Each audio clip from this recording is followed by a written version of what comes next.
last week when I announced that Texas would not be participating in the federal government's attempt to purchase control of our school system, otherwise known as Race to the Top, surrendering control of our education system and throwing our arms open to a raft of yet to be written national standards in exchange for as little as $75 per student was a bad idea last week, and it is still a bad idea this week. Teachers and state leaders all across the nation have agreed with us. And if you need any evidence that the federal government is bound and determined to intrude even farther into state affairs, you need to look no farther than today's news that the Obama administration will now try to entice school districts directly, further interfering in state and local affairs, and I might say betraying their clear disdain for our rights. This kind of overreach is exactly why this administration has its hands full today, even in the bluest of states like Massachusetts. And I'll say this very slowly so that they will understand it in Washington, D.C. Texas will fight any attempt by the federal government to take over our school systems. Any. So with that, let me open it up for those of you in the working media. We will attempt to answer any questions. Governor, along those lines, when President Obama was talking about that today, he seemed to single out Texas, saying that individual districts, like the one in Texas, who have been, quote, stymied by state leaders could apply for these funds. Just a comment on that? Yeah. Again, I'm going to do everything in my power, and I think you will see teacher groups all across the spectrum in the state of Texas and local school boards fighting any attempt by the federal government to take over our school system. One of the things that I think was given a little short shrift, if you will, during our press conference last week was that there were two substantial teachers' organizations standing by me. The head of the Houston Federation of Teachers, and then Jerry Stone, who is the head of the Classroom Teachers Association. Both of those individuals with years of experience in the classroom and working with our children, who intuitively know that local control works and having federal standards and federal tests. And as Robert talked about last week, these are tests and standards that haven't even been written yet. And for us to buy a pig in the poke like that is, I don't know. I don't think it's the Texas way, and I think most Texans agree with us. Governor, the superintendent of Northside, the biggest school district here, said that that was the wrong approach, not necessarily because it's missing out on the money, but because Texas needs to have a seat at that table to help write those race to the top standards. Yeah, I'm going to answer both of these. First off, there is no table. We don't know where the process is. We don't know where the room is. We politely declined and kept our mouths shut, thinking, okay, y'all go do what you want to do, and then they started tying federal dollars to it. But I want to go back on something you said. I read an article over the weekend that had one quote that really summed it up. And the question was, can Race to the Top turn Fresno into Albany?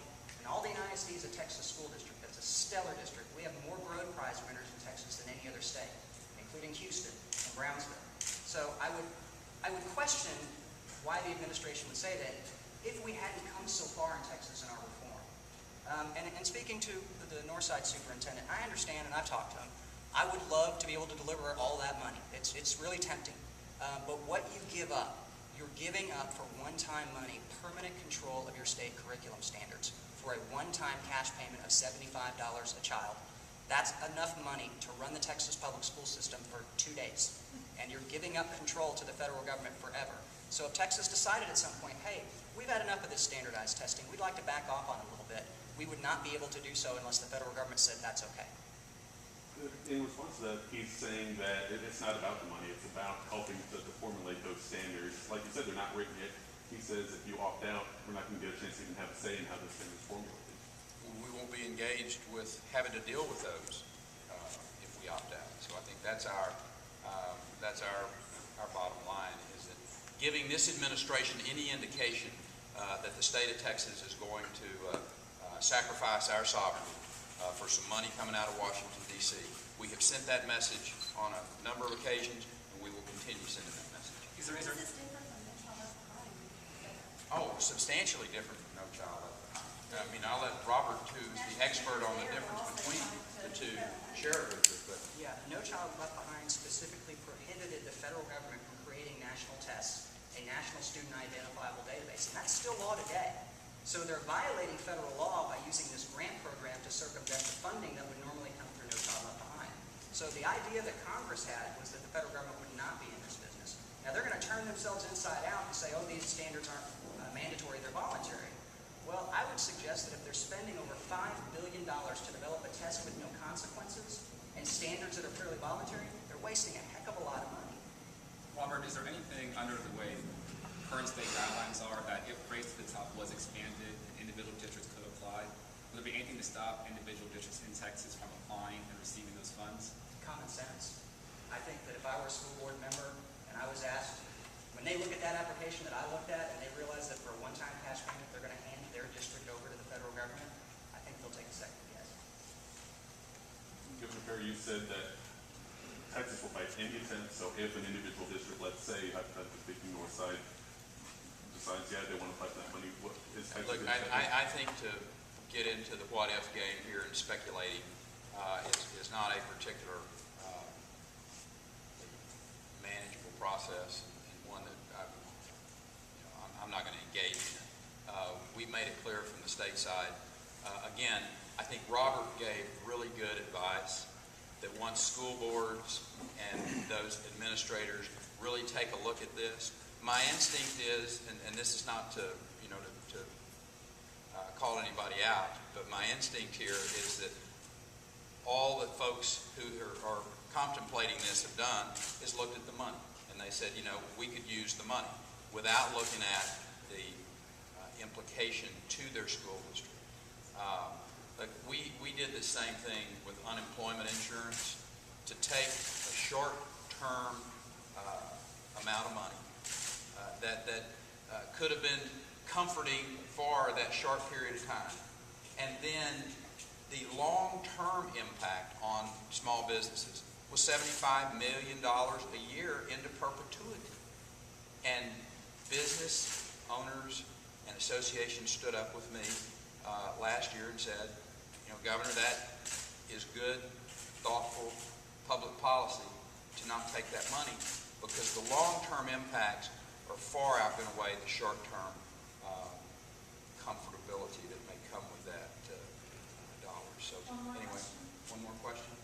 Yeah, is there, I'm sorry, from a national perspective, we're worried about global competitiveness and we look at our students, and NAEP scores show us that state standards do vary wildly, so you can understand why there, from a national perspective, would be this concern about state standards. And I think what about Dr. Stokes from Northside, he was saying, well, Texas has something to share, we should share that, we do have rigorous. You know what, our doors are completely and absolutely open.